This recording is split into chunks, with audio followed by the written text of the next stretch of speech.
प्रश्न अभी प्रश्न पूछा गया था फर्स्ट ग्रेड के पेपर में, है ना। फर्स्ट ग्रेड के पेपर में प्रश्न पूछा गया था फरवरी वाला, मोस्ट इंपोर्टेंट है। सीधा सीधा प्रश्न आ गया था कि राजस्थान का पहला बटरफ्लाई पार्क। अब बटरफ्लाई का मतलब होता है तितली, ये तो समझने की बात है ना। तो बटरफ्लाई पार्क का प्रश्न आपसे पूछ लिया गया था फर्स्ट ग्रेड के अंदर, अभी जस्ट पूछा था, तीनों की थी इसलिए।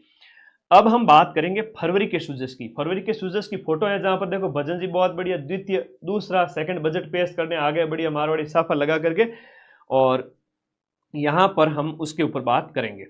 बजट के सीधे सीधे प्रश्न है वो आपसे एग्जाम में पूछे जाएंगे, ठीक है।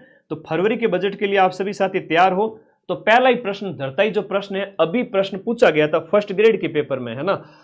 फर्स्ट ग्रेड के पेपर में प्रश्न पूछा गया था फरवरी वाला, मोस्ट इंपोर्टेंट है। सीधा सीधा प्रश्न आ गया था कि राजस्थान का पहला बटरफ्लाई पार्क। अब बटरफ्लाई का मतलब होता है तितली, ये तो समझने की बात है ना। तो बटरफ्लाई पार्क का प्रश्न आपसे पूछ लिया गया था फर्स्ट ग्रेड के अंदर, अभी जस्ट पूछा था। सूजस में छप गया मतलब पेपर में छप गया, सूजस में आ गया मतलब पेपर में छप गया। ऑप्शन भी चेंज नहीं किए, अंबेरी दिया हुआ था वहां पर। तो राजस्थान का पहला तितली पार्क है वो आपके कहां पर, अंबेरी के अंदर स्थापित होगा। 80 प्रकार की इसमें तितलियां होगी। कितने प्रकार की? 80 प्रकार की बटरफ्लाई होगी, और 5 इसके जोन बांटे गए हैं, और 5 हेक्टेयर में इसका क्या है, विस्तार है। 5 हेक्टेयर में विस्तार है। अंबेरी याद रखो, क्या याद रखोगे? अंबेरी, अंबेरी में तितली, अंबेरी में तितली गुरुजी। एग्री स्टैक योजना के तहत किसानों को कितने अंक की यूनिक आइडेंटिटी जो है दी गई है? बहुत बढ़िया प्रश्न है, वेरी इंपोर्टेंट क्वेश्चन है। बताओ, एग्री स्टैक योजना के तहत किसानों को कितने अंक की आईडी दी गई है? 10 या 11?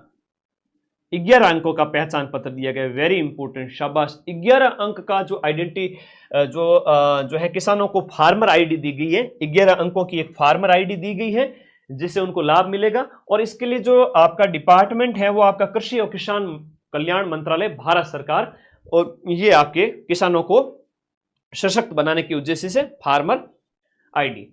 अलवर के संबंध में पंच गौरव योजना। अब हालांकि हर एक जिले के 5-5 उत्पाद तो गुरुजी याद को नहीं, वैन कोई बात, तो ठीक है, मैन देख लिया करो। पंच गौरव योजना की हम बात करें तो शुरुआत इसकी 17 दिसंबर से होती है। 17 दिसंबर 2024 से पंच गौरव शुरू होता है। आयोजना विभाग इसका नोडल विभाग है, और पंचमुखी विकास है इसका। पंचमुखी विकास के तहत क्या होता है? एक पर्यटन, एक उपज, एक खेल, एक प्रजाति और एक उत्पाद। एक उत्पाद, हर एक जिले के 5 प्रोडक्ट की पहचान की जाती है। जहां पर दिए गए ऑप्शन के अंदर जो है आपका यहां पर जो अलवर का है वो आपका तेंदु ऑप्शन है, वो सही से मैच नहीं हो रहा। क्वेश्चन नंबर हम बात करें 48 के अंदर, तो इसका जो एक प्रजाति की बात करें तो एक प्रजाति के अंदर अर्जुन का पेड़ होगा, अर्जुन होगा, इसके अंदर क्या होगा? अर्जुन का पेड़ होगा। बाकी सही सम्मिलित हैं।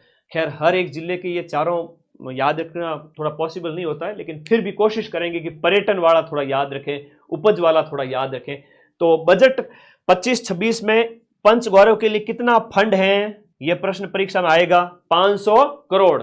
शुरुआत कब होती है? 2024 के अंदर, पंचमुखी विकास के लिए। इतना इंपॉर्टेंट प्रश्न है, तुम्हारे सोने से भी ज्यादा इंपॉर्टेंट है। तुम चाहते हो ना कि रात के 11 बज रहे हैं सो जाए गुरुजी, उससे भी ज्यादा इंपॉर्टेंट क्वेश्चन है। सो के क्या करोगे? 2 रील देखोगे बैठ करके? इससे बढ़िया रात को आज पढ़ के सो, तुम्हें इतनी गजब की नींद आएगी। सांबर महोत्सव का आयोजन जयपुर के सांबर में किया गया। सांबर महोत्सव का आयोजन कहां किया गया? जयपुर के सांबर में।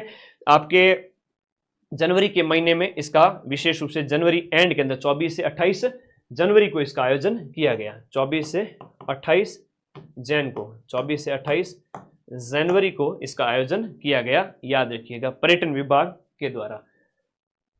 भजनलाल जी ने देवनारायण जी की कौन सी जयंती पर बिड़ला सभागार में भाग लिया? देखो देवनारायण जी की जयंती, और देवनारायण जी की जयंती जो है वो सार्वजनिक अवकाश भी है, जनवरी के महीने में होता है। तो 1013वीं जो है देवनारायण जी भगवान का 1013वां जो है अवतरण दिवस कहेंगे, महापुरुषों का अवतरण होता है। ये 4 फरवरी को मनाया गया, 4 फरवरी को मनाया गया। ये प्रश्न एग्जाम में पूछा जा चुका है और फिर से पूछा जाएगा, याद कर लेना, वेरी इंपॉर्टेंट है। आपका NEVA यानी कि नेवा, NEVA सेवा केंद्रों का मुख्य उद्देश्य क्या है? देखो, विधानसभा को पेपरलेस बनाना इसका प्रमुख उद्देश्य रहा है। विधानसभा को पेपरलेस बनाने से संबंधित प्रशिक्षण और तकनीकी सहायता है नेवा का उद्देश्य हो गया। नेवा का फुल फॉर्म है नेशनल ई विधान एप्लीकेशन। क्या नाम है? नेशनल ई विधान ऐप है। नेशनल ई विधान ऐप, दैट इज नेवा। तो परीक्षा में पूछा जाए तो याद रख लेना। मध्य पश्चिम और उत्तरी क्षेत्रों का संयुक्त क्षेत्रीय राजभाषा सम्मेलन, मध्य पश्चिमी और नॉर्थ इंडिया के जो विभिन्न क्षेत्रों का जो राजभाषा सम्मेलन है, ये जयपुर, जोधपुर, उदयपुर, बीकानेर दिए गए में से आपका कहां पर आयोजित किया गया? JEEC जयपुर के अंदर। JEEC का मतलब क्या होता है? इसका जो मतलब है यहां पर क्वेश्चन नंबर 52 के अंदर, जयपुर प्रदर्शनी और कन्वेंशन सेंटर। जयपुर प्रदर्शनी और कन्वेंशन सेंटर, ये आपका फुल फॉर्म हो गया JEEC का।